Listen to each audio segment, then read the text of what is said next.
To start off my Monday, I woke up and was texted this link by people who aren't typically very involved in church politics, and that's when I knew it was going to be a tough Monday. Pope Francis allows priests to bless same-sex couples. You're going to hear a lot of language out there, a lot of people running apologetics for the Pope. The document itself repeatedly states you may bless these couples. And I think it's very important to remember what makes them a couple. In the eyes of anyone with a brain, what makes them a couple is their sexual relationship. And the Pope splainers are like, well, technically, the teaching of the church didn't change, and that God promised us that teaching wouldn't change. Even if it technically remains the same, in effect, it has been changed. So what I have a problem with is that we have Catholicism on paper only. One more acquiesce, one more bowing down to the mainstream sexual revolution. All right, everyone, welcome back to the LOOPcast. Today, I'm joined by Erica and Josh, my co-hosts, and we were blessed with a really slow news week. Wait, you said that, of course, is set in jest. You jest. just said blessed. Nothing to talk about. Short show today, guys. Oh, Tommy's getting punny. I thought I slid that one in. To start off my Monday, I woke up and I was texted this link by people who aren't typically very involved in church politics, and that's when I knew it was going to be a tough Monday. The New York Times article read, Pope Francis allows priests to bless same-sex couples. And so I saw that, and I didn't know exactly where to go, but first I went to the document from the DDF. It was a declaration, which is actually very important in regards to this. The declaration is called Fiducia Supplicans, and as always, I'm going to go to Erica. So all the mainstream news outlets ran with this, and they're writing headlines like I just read from the New York Times. But I think what is important for everyone here to hear in clear language, what is the major takeaway from this document, Fiducia Supplicans? Yeah, so the reason this declaration was written was to allow priests now to bless what it calls couples in irregular marriages and to bless same-sex couples. You're going to hear a lot of language out there, a lot of people running apologetics for the Pope saying, well, we're just going to bless individuals. We're not changing church teaching on any of this. It's very clear it's not changing church teaching on marriage. It said the document itself repeatedly states you may bless these couples. And I think it's very important to remember what makes them a couple.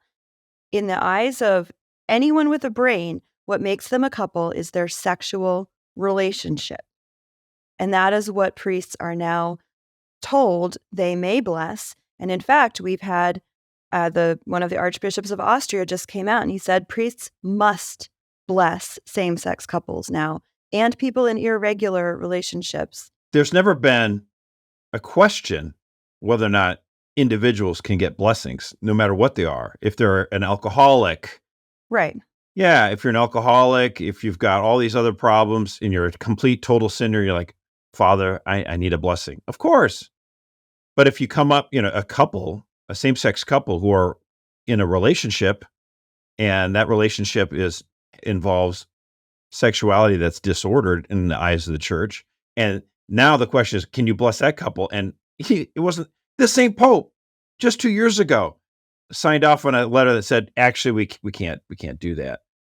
And so now he's already changed his mind in 2 years. And the effect, they go to, as you say, great pains to say, well, technically, so we're not using the liturgical rite and blessings that are used for a married couple between a man and a woman. Therefore, there won't be a confusion. Yes, there will be confusion. If you're 8 years old and you see this same-sex couple getting blessed by a priest, you're thinking, oh, the church is okay with this couple being blessed.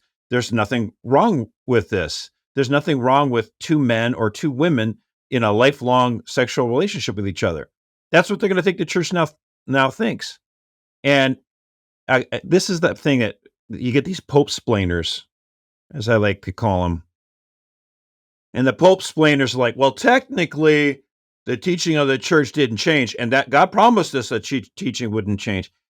So, but that's such little comfort, because even if it technically remains the same, in effect, it has been changed. In the eyes of everyone with eyeballs, they can see it's going to be changing, And the whole point, as Ross Luther said, as usual in his pontificate, the misleading media headlines are the point. That's what they want. That's the catechesis of Pope Francis, that everyone would get from a mass media everything that's going on. And you're right, Tom. You got a text, so did I. My brother texted me like, the Pope is saying it's okay to bless same-sex couples. My brother doesn't go to mass as much as he should, but he's like, that seems weird. I thought the church that homosexuality was wrong. That's what everyone is learning now. It's important because a lot of people, of course, want to give proper deference to Pope Francis and not say anything controversial or any slander. But I think it's important to note here, the person who wrote this document, Archbishop, or is it? No, he's a cardinal. Cardinal Fernandez. He's a cardinal now, yeah. He wrote this document. He's the prefect of the DDF, which was previously the CDF, and we'll get into that a little bit. But basically, the whole point of this office is to promulgate and defend Catholic doctrine. And Pope Francis, yes, indeed, did sign this document. It's co-signed by him. This guy, Fernandez, he is basically Pope Francis's ghostwriter. He's written a lot of his encyclicals. So it's not that, this happened and Pope Francis was vaguely aware of this. This came straight from Pope Francis. And this is someone who's Catholic and wants to provide proper respect and deference. But I think it's really important to note that this happened. And I actually got a text, like Josh said in the group chat, like when I said, this isn't that surprising, like if you've been following this. And a lot of people are like, well, what do you mean this isn't surprising? I'm shocked right now. And maybe it's because we've just been really close on this beat. But Erica, I think when I think of this, I think back to the change from the CDF to the DDF, especially considering that former Pope Benedict, at the time Cardinal Ratzinger, was the prefect of the CDF. So can you go over that change and then what has come with the appointment of Cardinal Fernandez to that position? Right. So in 2022, there was a restructuring of the Curia, and part of that restructuring under Francis was to go from the Congregation for the Doctrine of the Faith to what's now the Dicastery for the Doctrine of the Faith. And of course, this past summer, he appointed his friend Cardinal Fernandez, best known previously as author of a book called Heal Me With Your Mouth, The Art of Kissing, which he described as a catechesis for Argentinian teenagers on sexual practices, healing your soul. So yeah, bizarre book. I mean, so the change from the Congregation to the Dicastery came along with this sort of statement from the Pope that in the past we have used sinful means to prosecute heresy, and while defense of the faith, while your mission to defend the truth of the faith hasn't changed, I want the means to change. And Fernandez has certainly done that. You know, when you're responding, he's one of the responders responsible. I can't even talk. He's one of the guys responsible for helping the Pope answer the dubia. And what we've come to expect from Rome, coming out of the Synod, of course, on synodality, he's also part of that.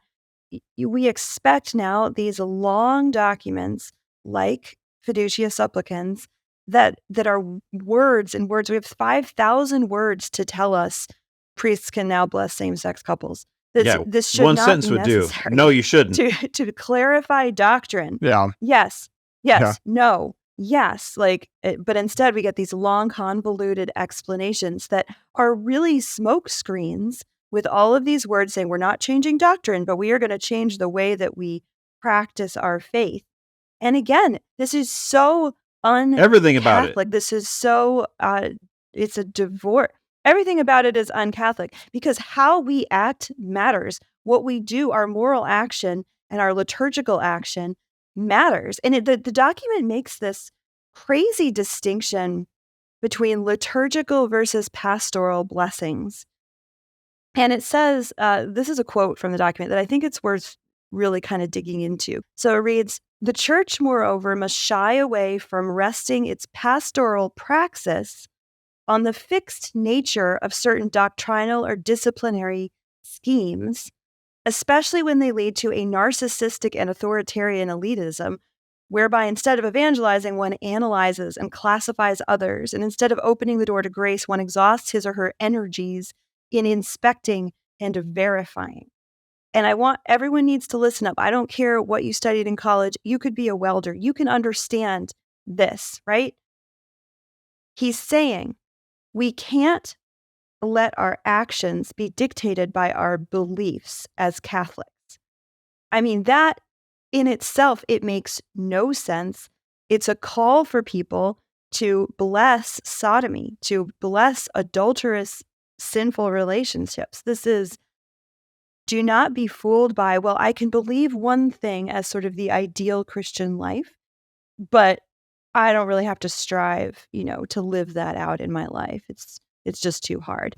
So what I have a problem with is that we have Catholicism on paper only, and that's just troublesome. So we have, with Pope, we go all the way back to Pope Paul VI, and he wrote Humanae Vitae, and it's like, it's true. What he wrote was actually true. However, it was Catholicism on paper only.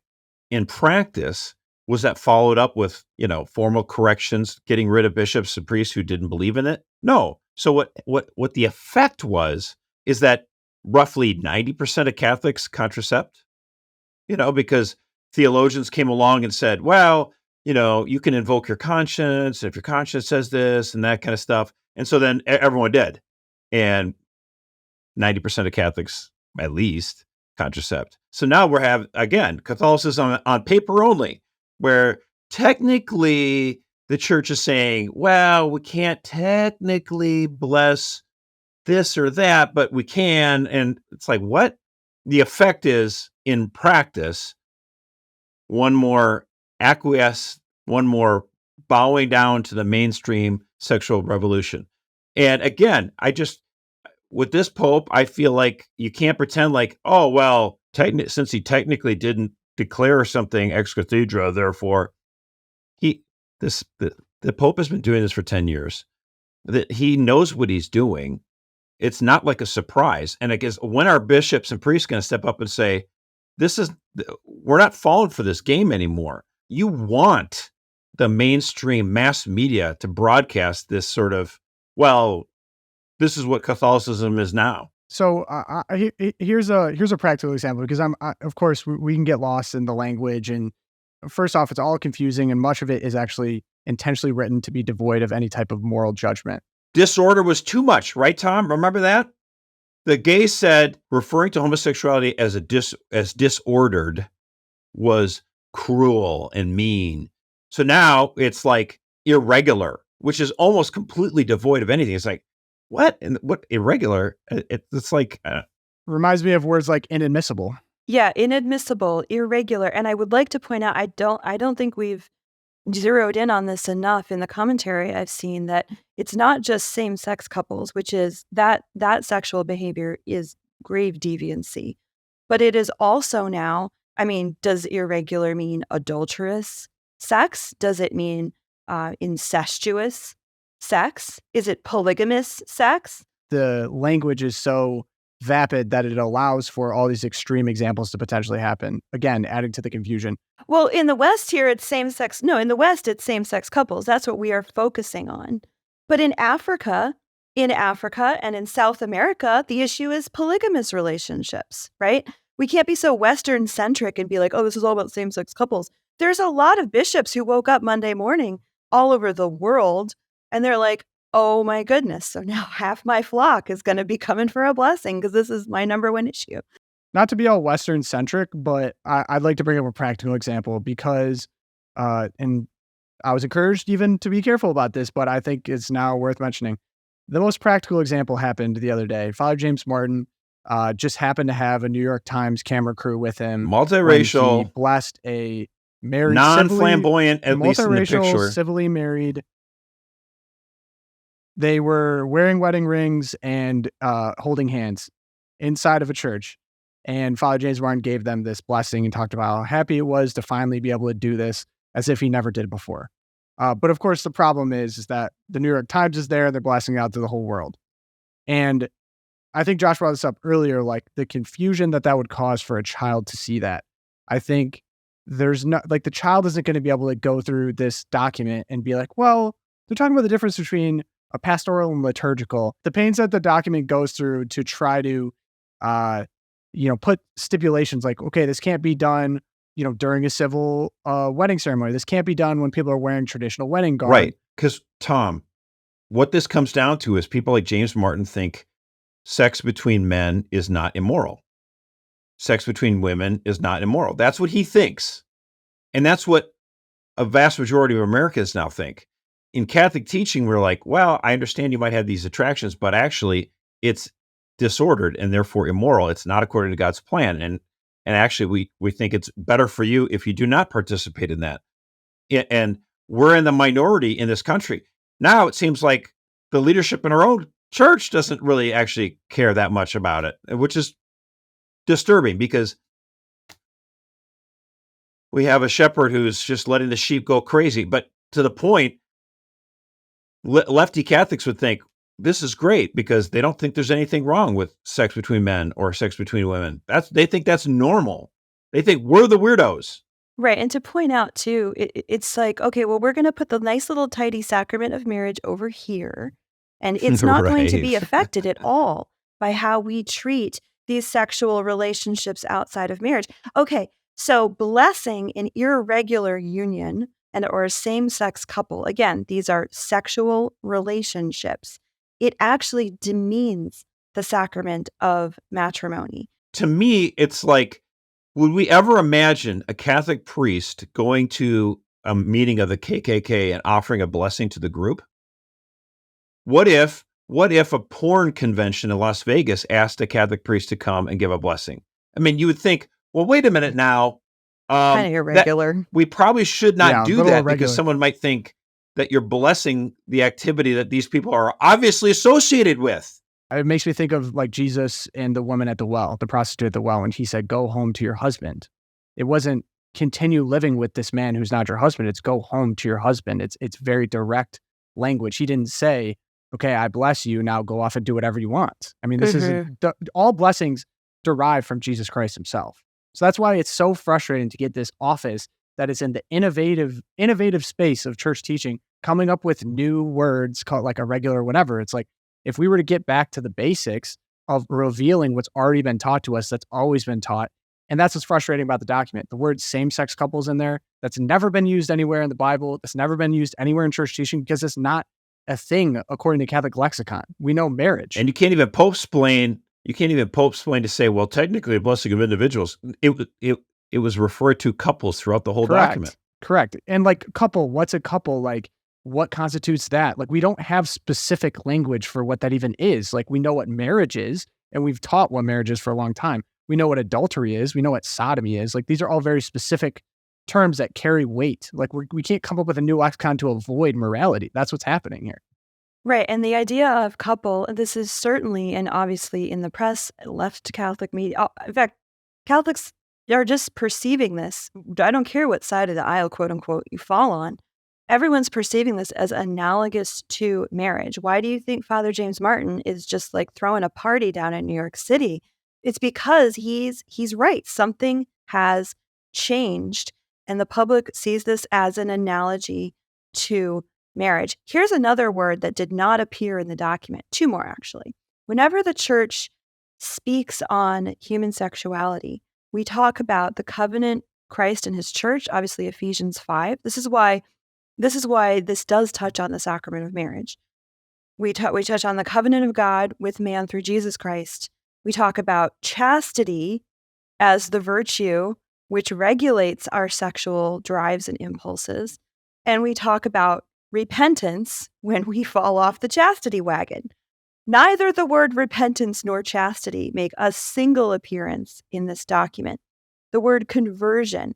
Instead, we get this word. Here's a new innovation: transcendence. I saw this word and I thought, what is this transcendence? This is like Teilhard de Chardin resurrected times 10. And the idea that somehow this couple comes to the priest and they want to be open to transcendence. This is not Catholic language or belief. Yeah, great points all around, but maybe something I think we can offer to people at this point. And this is the sense that I get just talking to people.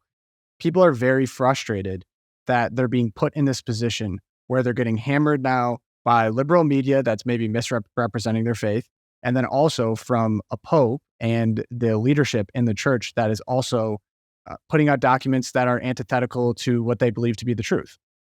There's some people that are very discouraged right now. How would you Right. recommend proceeding forth in this current situation? I don't know if there's a magical happy answer because frankly, the fact is, I believe that the problem with the 21st century right now is it needs authentic church teaching. But the Catholic lefties think apparently what's wrong with the church is that it needs to get with the times. It's like, no, the times are what's wrong. The church's authentic teaching is what's right. And we're sitting on treasures. We should share with people our understanding of what it means to be the human person.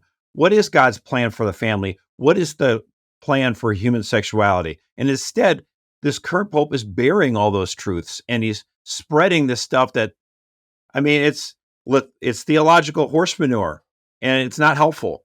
And we need to stand up and say, you're not helping. I mean, again, with this pope, he puts out these documents and these statements that lead 99% of people to be like, whoa, I didn't know the church was changing that. And then 1% to say, well, technically it's not changing and therefore everything's just fine. It's not just fine. Stop saying it's just fine. This is terrible.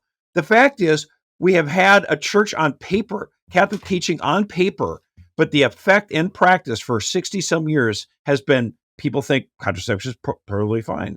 You know, like I grew up a kid in a suburban milk toast, St. Bingo style church. I had no idea of my own church teachings. I was in college. I was out of college. People like, actually the church thinks masturbation's immoral. I'm like, what? Like, I didn't know this. It's like, oh my gosh. Yeah, dude, you're lusting after other people. You can't do that. Like, oh my gosh. Okay, I got it. All right. Makes sense. How is it that the church, so this idea that, well, everyone knows what church teaching is. No, they don't. I was 35 years old. I said this a million times. I was 35 years old before I ever heard a priest talk at Sunday Mass about abortion. So what we have is the Church of Nice, where we're not going to confront you, and now they're going to see gay couples come up and getting blessed. So people are going to be like, oh, everything's fine with it. Because you're weird if you think it's not okay. You're weird if you think, I love you, but that's not really what God's plan is. And so again and again and again, we're going to have the church on paper where people say, well, the church technically teaches this. Does she? Does she actually teach it? If the Pope and all the bishops and priests to say, well... Right. I want to piggyback on that. I think we have to recognize that the hour is very late. That this papacy, to borrow Ed Hitchens from First Things, this is a black hole of a papacy that sucks all. It's sucking the light. Like Josh said, the effectiveness of our church teaching, people don't even know what that is. And I would say if you have children, if you have especially teenagers, and they are at all out in the world, don't think that they're going to somehow avoid this that we're hearing, that their friends, that their professors someday, that their coworkers someday aren't going to be like, oh, hey, didn't yet Pope change the teaching? You need to sit your kids down. You need to make sure that they know what their faith teaches, what this means, what just happened. And also, and this is, again, I don't want to like Pope-splain or make sure, oh, everything will be fine, but that this is the way it has been. We have had popes in the past, Pope Honorius. Look him up. I'll put him in the links. You got to understand that it's not that the Pope has this ultramontane ability to change church teaching. Absolutely. But can they make drastic heretical decisions in practice right. that are at set the us cost back of decades. souls? Set us back decades. Set the church back to, I mean, we're back in like Arian heresy times, guys. This is the hour is 6:25 AD and the clock is striking 13. And you need to get with your family. If you are a priest, please preach to your flock the actual teaching of the church and do not be swayed by this. And why? And the why. There's a reason we believe this. Right. Exactly. Yeah, I think it is very late. I read something really interesting from St. John Chrysostom about how he believes that most bishops actually won't make it to heaven, which was a really... The road to hell is paved with the skulls of bishops. Which I believe was that was... really... is that Francis de Sales? I'm going to go look that up. No, St. John Chrysostom was talking about something different. It was about how because bishops have so much responsibility for the salvation of souls that are under their authority, that if they lose a lot of those souls, that's going to be, put on them. Basically, they have to go in front of God and answer to that. And I think no one wields more responsibility. If I could finish, if no one wields more responsibility than the Pope right now, the Pope is the leader of the Catholic Church on earth right now. I think, and this is something that's like, it's hard for me to do, but I think is a good and necessary thing to do. We need to pray for our Pope right now very seriously. I'm very concerned about his eternal soul. I think that how he is acting, let's just, I say try to give the best possible intention of like, he's a fallible person. I'll pray for him. I don't think mistakes. he's got good intentions at all. Right. So, but we need to pray for him. He has a lot of responsibility over souls, and his eternal soul could be in trouble, is all I'm saying. So just think of that with this in mind. Yeah. I mean, it doesn't mean it should make you any less. You know who he reminds me of, Tom? He reminds me of Barack Obama in the sense that the mainstream media and a whole bunch of my liberal friends just think Barack Obama was the nicest guy in the world, and he's so cool and hip and all that stuff. And in fact, Barack Obama was extremely petty and mean to his opponents. He was not graceful at all in victory. And that's Pope Francis. He is just vindictive and petty, and it just gets to like, he had this crackdown on the Latin Mass. He kicks out, Cardinal Burke out of an apartment. And yet the scandalous cardinal that just got, Angelo, he just got booted in a court. He's still got a luxury apartment, but you won't have it for Cardinal Burke. And so, I obviously I pray for him. This is a guy who's got nothing but, he just spits venom just about every day. Like, he hates Catholics in the United States, especially those who are more conservative. And he just think like, now you're going forward and giving the green light to the blessing of same-sex unions. I suppose you can bless same-sex unions so long as you don't do the blessing in Latin, right? Well, not to steal from the internal heads at CatholicVote, but right. Here's a tweet in very specific language if you were worried about this papacy being able to be specific. All gay blessings should be restricted to non-parish locations, not included in parish bulletins, and be restricted to priests ordained before 2021. Oh, wait, that's the traditional Latin Mass. So the papacy is capable of specificity and cracking down just on things that it chooses to right now. But I think I want to end on this because I think it's important. This is not time to despair. And I did an interview with this guy, Twas. It's going to be coming out soon. It's about persecuted from within. It's about saints that became saints during times where they were actually persecuted from within the church. And I kind of look back on some of the early church fathers, thinking about it kind of with some, rosy glasses maybe, where everyone's on fire for the Holy Spirit. Everyone's getting martyred. Everyone's going to heaven. Like, it's awesome. People are on fire. If not, there were more church politics going on. There were more heresies going on. It was not an easy time to be around as a Catholic for sure.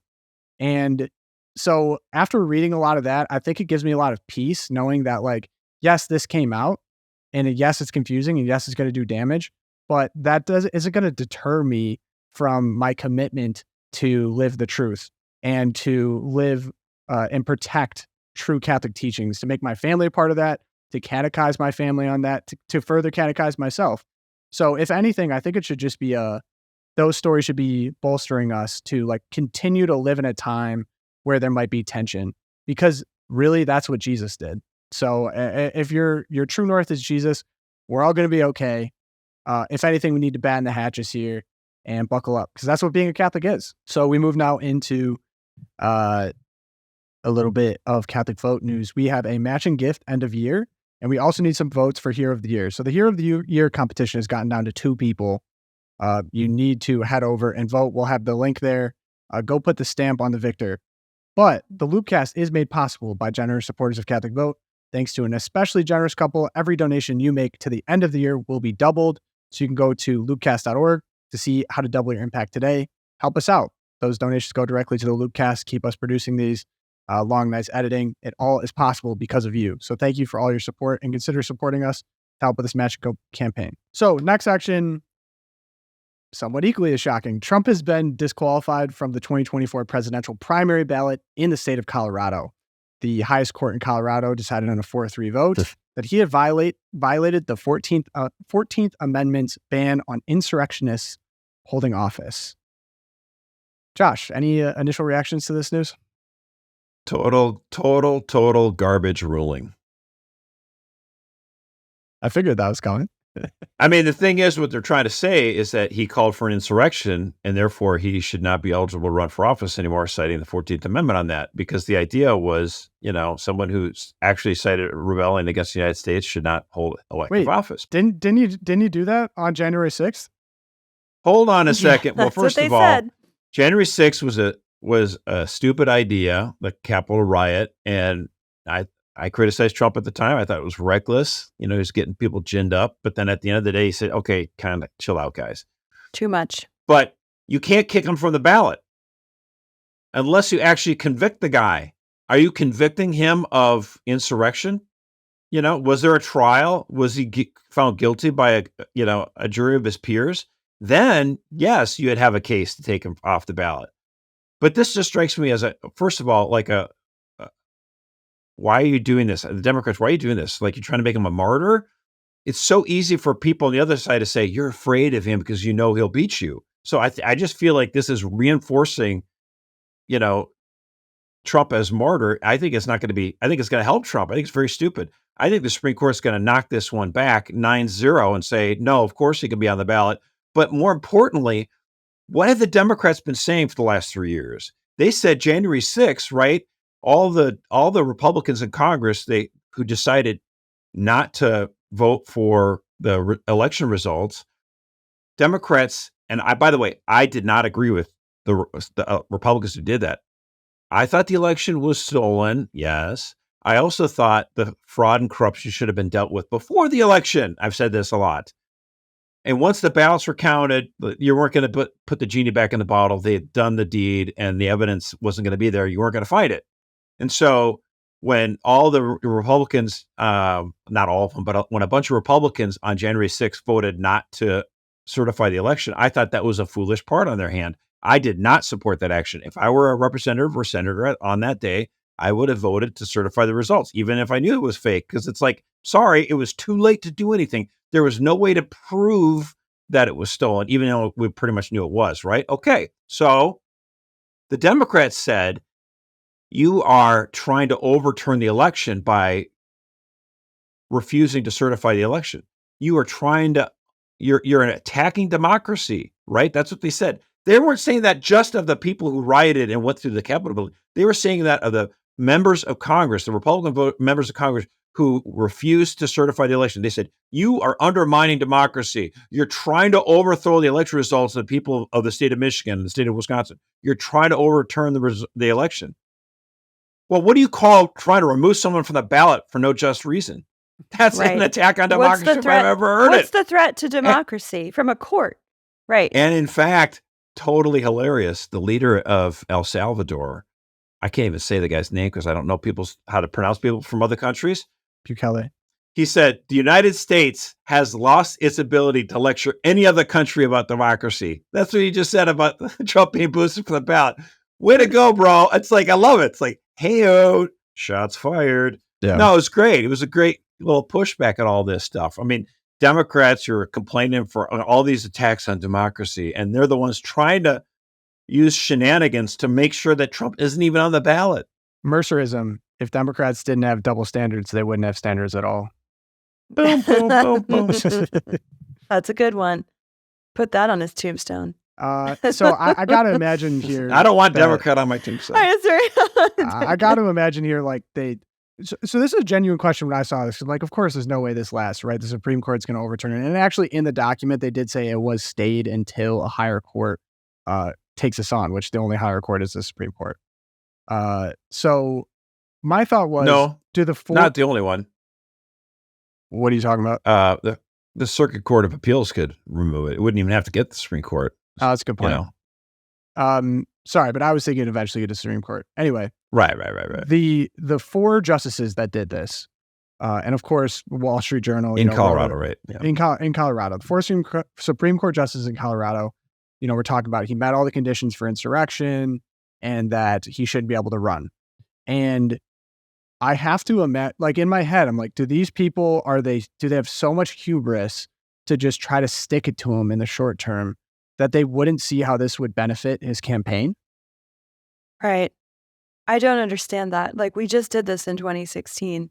How Well, short are their memories that or they raided this actually Mar-a-Lago. helps Remember him? they raided Mar-a-Lago and that basically Oh, shot man. his candidacy. Like DeSantis was Or getting every momentum. time he gets indicted, there's another Exactly. bump in his ratings. You're like, they are feeding into all of he can lean into this. They are persecuting me. They are the threat to democracy, which I agree with. They want And to get at you, and they I'm want- standing in the way. I'm standing in the way with his big Captain America It's shield. very smart. So they Yeah. must think then that their only chance of beating him is if they beat him on a legal technicality, because they're just throwing away, if we do this, we know it's going to boost him in the polls, but we need to lock him up. Basically, that's the only way we beat him, because he's not going to lose to Biden. Yeah. In my Right? darker moments, I think they want him to win in a way in November. And then there's Well, the going to media be does. I think that's true. Yeah, good for the media. Would just line their pockets with a Trump victory. That would be pretty sweet. They for would them. make a lot of more money. CNN It's is back true. if Trump gets in the office, for sure. Yeah. Did you see though? Comedian Bill Burr was on.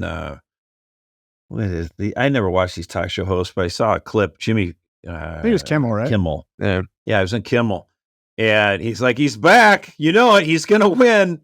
You did this to it. You guys couldn't help yourselves. You indicted him, and now he's gonna be back. We're gonna have him again. And the audience is like, whoa, like kind of scarily frightened.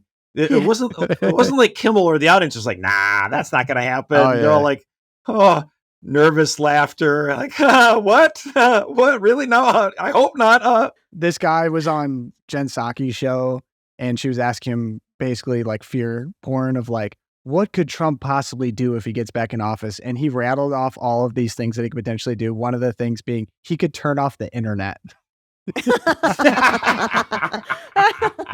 He would never do that. That's his platform. He's a narcissist. Well, the best Yeah, part he too is wants that the like internet.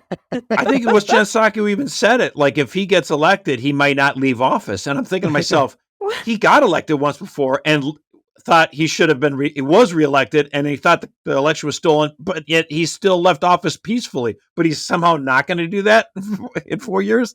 I mean, these people again. They're just Chicken Little. There was another one. This was on NBC, and the guy goes, if Trump is reelected, we will be embroiled in World War III. I'm like, wait. What's happened under Biden? I think you have the wrong guy. They Who's going to get us into World War III? I think he said, I'm going to be a dictator on day one. And they keep using that as like, you're literally going to indict a dictator. Of course, that's stuck now with all the news night of outlets. The long knives. That was another prediction. Yeah, but he's going to assassinate all the generals. Hilarious that they're like, when he comes back in office, there's going to be political warfare. And I'm like, oh, like there hasn't been political warfare for the past 3 years. What's going on right now? Yeah, so it's just odd when they're just so terrified of this guy who, it's crazy because like what's been radically changed about our country since 2020 to 2023. For example, the border has been completely and utterly gutted, radically changed in that way. So if Trump comes back in and he's like, yep, I'm going to add teeth back to ICE. We're going to build an actual wall on the border. We're going to actually, send people back to Mexico. They can't stay in the country. That's what they're considering like dictator moves. But that's just a return to normalcy. That's a return to the America that's existed 200 years before 2020. Right. It's actually doing exactly what Senator John Fetterman is calling for. So it would be good for Democrats, right? Because that's what they want. Josh, the latest. I don't want to jump the shark on a Twilight Zone, but Fetterman just said that he is opposing U.S. steel being bought by a Japanese country. Him, J.D. Vance, and Hawley, I think, are the three saying like, this is unbelievable that we would even allow this to happen as a country. And Fetterman's like, yeah, there's no way this should be a Japanese country. And everyone's like, where'd this come from? He's on a roll right now. Strange times, strange bedfellows. I kind of disagree with them on that particular issue, but I just like that you have, for every once in a while, politicians having unorthodox opinions instead of just like the market uber alles. I mean, sometimes you have to think, does this make sense? And why do you disagree with that? In that case, I'm not sure that the U.S. Steel Company, for example, hasn't been doing really any investments at all over the last 15 years. And so this Japanese company might actually bring it up to date, save the jobs. Maybe. I'm not like totally, I actually like free trade and free enterprise for the most part. I just don't like it when we do it with China and it guts us. Do you see that as a national security problem though? not having a U.S. steel company? I was looking into that, and I mean, it certainly would have been the case in, from the 1940s through like the 1980s or whatever. But I think the percentage of steel that our military uses is a lot less than it was before. So how much of a threat it would be, I would think it's not as big of a threat really at all that much anymore. But I could be wrong.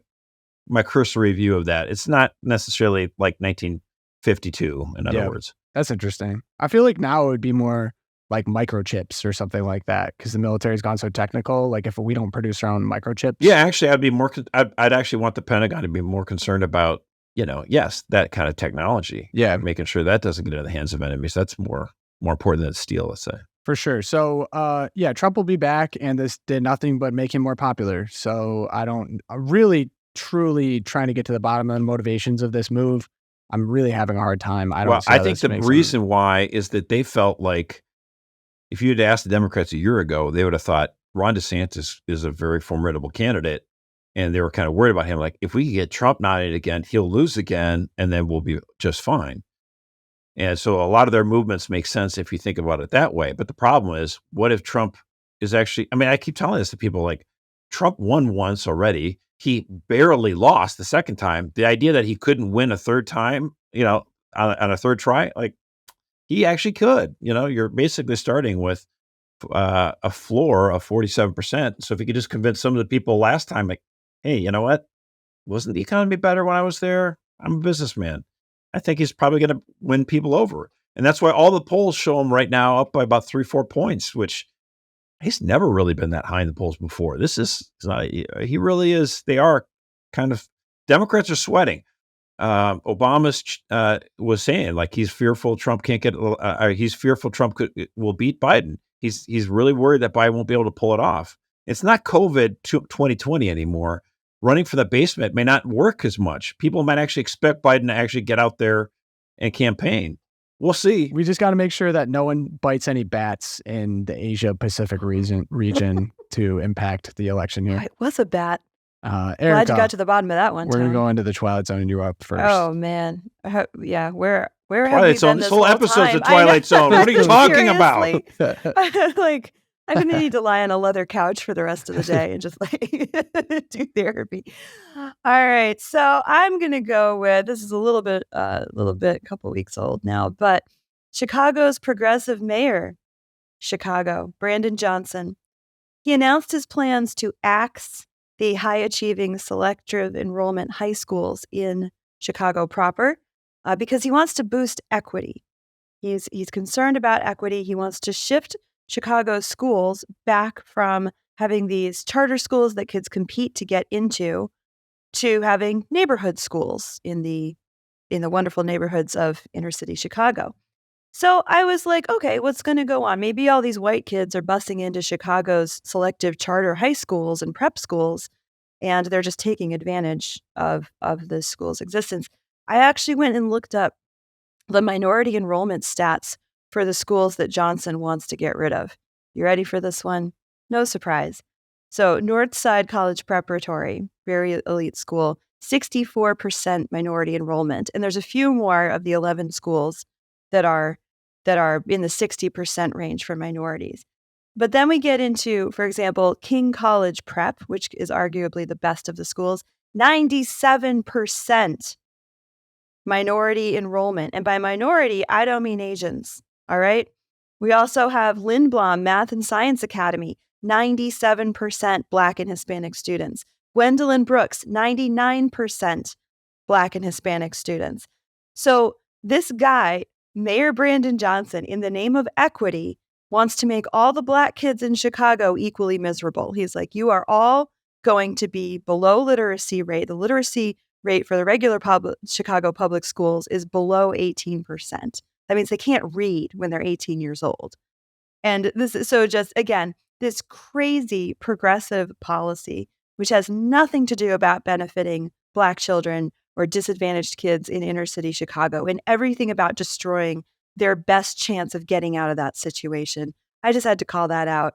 It was just mind-blowing to go through these statistics from U.S. News and World Report and then look next to his statement of somehow these schools are disadvantaging Black kids. So I we read got to go. interesting, and maybe you guys know more about this, but people that become mayors of cities often don't go on to any higher political positions. Well, in this case, that's probably a really good thing. Usually because they do a horrible job, or they have to make like agreements. They have to like take handshakes with people that put them at like a political disadvantage, like could be brought up in the future for corruption, or like they're aligned with too many people or whatever. And I mean, nothing makes me think that more than Chicago mayors. I mean, you look back to Lori Lightfoot. Lori Lightfoot. Rob Blagojevich, the guy with the gray hair. How do we pronounce that? You know what I'm talking about? Rob Blagojevich was the governor. Oh, he was the governor. He wasn't a mayor, though. Yeah, he was a corrupt governor. So don't worry, Illinois got corrupt governors too. Yeah, yeah, they got it all. Not limited to Chicago. Yeah, jeez. You don't have to buy off the current governor of Illinois because he's a multi-billionaire, but yeah, you know, Pritzker. He's just as evil. No, I mean, and it's sad. I mean, it's like, you know, you get these alternative magnet schools or whatever, and now the politics of inner cities get to be such that even they have to be smashed like ornaments, and it's like, to what end? I guess we should blame Republicans because, you know, Chicago is a Republican city, right? It's probably all these conservatives. No, Josh, you're being cute about that. This guy, Mayor Brandon, he said that, what did he say? Like MAGA Republicans are the reason why Chicago's terrible? Like MAGA extremist Republicans are threatening the democracy that is the Chicago Well, they City went Hall. after Juicy Moulet, right? Yeah, right. Justice for Juicy. Still got to have justice for Juicy. Justice for Juicy. Because the first thing that people think about when they think about Illinois and Chicago is Republicans. Yeah. Jeez, what They just can't bear the fact that they've been in charge there for 60 years, 100 years, always. And it's such a mess. Like, and their you've got to football blame team the people stinks. who have never had power to do anything. So we sort of operated with benign neglect on these cities. Like, well, whatever, they're just crazy. But maybe we should, you know, use the power of government and liberate the people of these towns, you know, and get them school choice and get them, you know, tax-free zones or whatever. Just don't let them good luck doing languish. You know that Chicago's famous for mobs kind of running the government, and their modern day mob is the teachers unions. So yeah, absolutely. Horrific. You know, it just changes. So Josh, your Twilight Zone, what's going on? So the New York Times did a review of Chipchilla, the new show put out by Bentke. The homeschooling chinchillas. Yes. We love Chipchilla. What'd they say? is by Daily Wire, right? The conservatives at Daily Wire created this network called Bentke, and there's this show, Chipchilla, right? And so the New York Times decides to review it. Well, they did not like it. They were upset because this homeschooling dad teaches their kids about, quote, dead white people. Now, just so you understand, these dead white people just happen to be people like, I don't know, George Washington, Neil Armstrong, Ben Franklin, you know, people who might have made a difference in, you know, history at all. You know. Wait, are they chinchillas in the show? Like, are they like white chinchillas? Well, I think George Washington appeared like as a duck or something like that. It's a cartoon, obviously, right? But the problem is that this cartoon is a dead white duck instead of a black duck, which would have been fine, I guess. You know, it's ridiculous. It's absolute Twilight Zone. But what it gets to, right, is conservatives complain about Disney for going full jihad rainbow and CRT and diversity and all that kind of stuff, right? And the liberals say, well, then create your own Disney. So the conservatives at Daily Wire organize, fund, and create an alternative. And what do the New York Times say? No, not like that. Yeah. Oh, I see. So if we you. complain about Disney, we're supposed to make a Xerox copy that's just as gay? I mean, I don't understand. Like, it's so stupid. It's almost like they're lying. Gay chinchillas?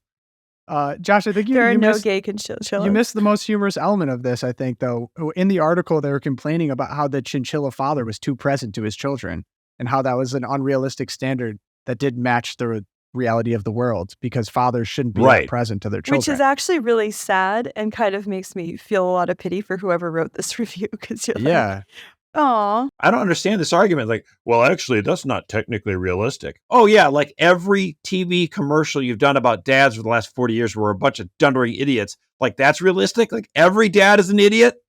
Give me a Well, break. and I mean, look, they're homeschooling chinchillas. That's not exactly realistic. Like, can we just have a little?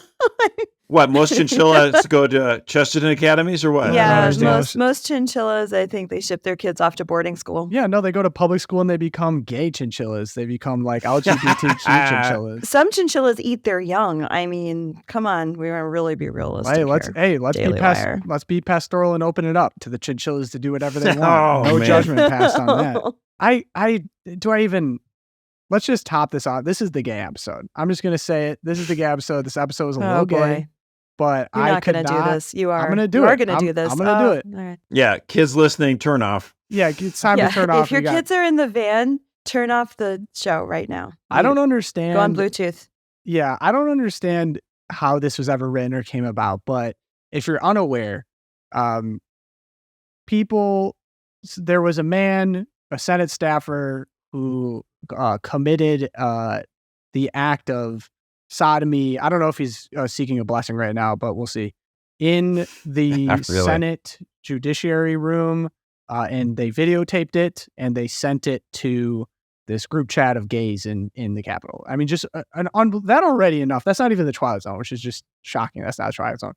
But That they did it, that they recorded it, and that they shared it. All three are like, what? all three worthy of Twilight Zone status, but alas, that is not the world we live in. Can we right top now. it? Yes, we can top it. We can top it. So, a journalist picked this up and they decided they were going to write an article on it and, wanted to be really faithful to the truth. And they said, fired for his act of love in the Senate. Oh my gosh. The headline was, Aiden Mace, he's got a Polish last name, act was symbolic and brave because in a world full of hate, displays of love are rebellious. We shouldn't bend over to a party that hates. We must do the opposite. Ooh, that's an unfortunate turn of phrase there. Yeah. Hopefully this has been turned off. Phrasing. Bending over. They weren't too careful about their phrasing. But this article was written and they were mad that he got fired for filming him committing this act in a Senate building. And that wasn't even, none of this is Twilight Zone, by the way. I'm still going. I'm still rocking. So here's the payoff here.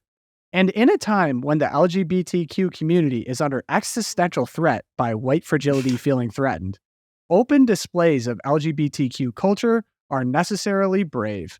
In some ways, Aiden's act mirrored that of Anne Frank, who dared to express her honest thoughts and feelings, even as she hid from rabid, insurrectionist-style death squads. I'm going to let that one simmer. I can't even. I mean, it's amazing that would actually be the most disgusting aspect of this entire story. That is so disgusting.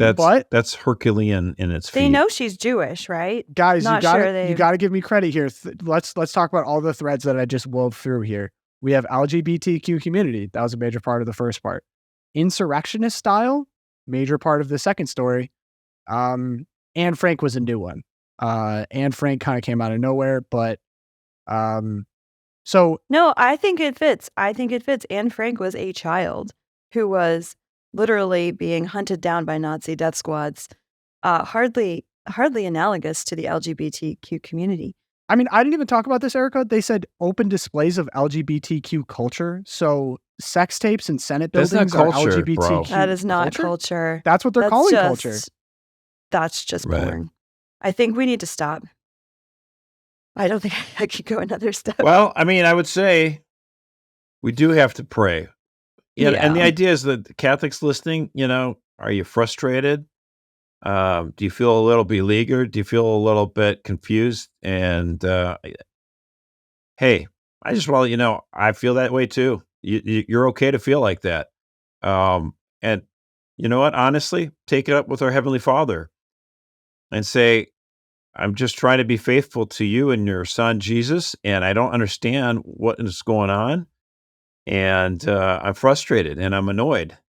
And that's fine. That's fair. Like this idea that, well, I feel really annoyed and frustrated by this, and I just got to wipe that all away and bury it and smother it. Like, you know what? No.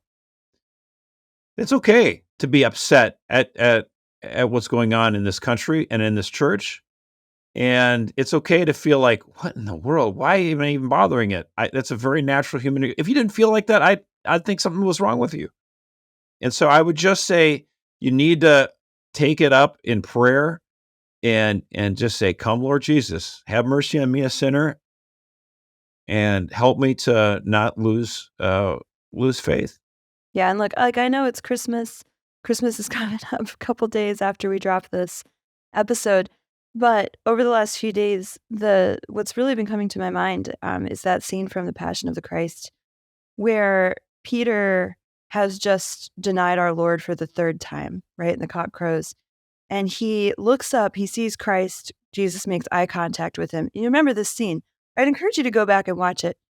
And it's okay in that moment to feel like this crowd is just like going crazy all around you. But then Peter, who does he run into? He runs into the Blessed Mother. And I think this was such a key moment in this movie. And he falls down at the feet of Mary. Mary holds out her hand and he can't even take her blessing because he's so broken. And I think it's okay to feel, like Josh said, to feel like Mary in that moment and to like Mary Magdalene and to watch your son's best, dearest friend and the head of the church completely betray him and abandon him, and to just stand with her in that moment. And I know it's Christmas, but Passion of the Christ, that's okay. Spend a little time with that thought this time of year too. There's no passion without Christmas. Mhm.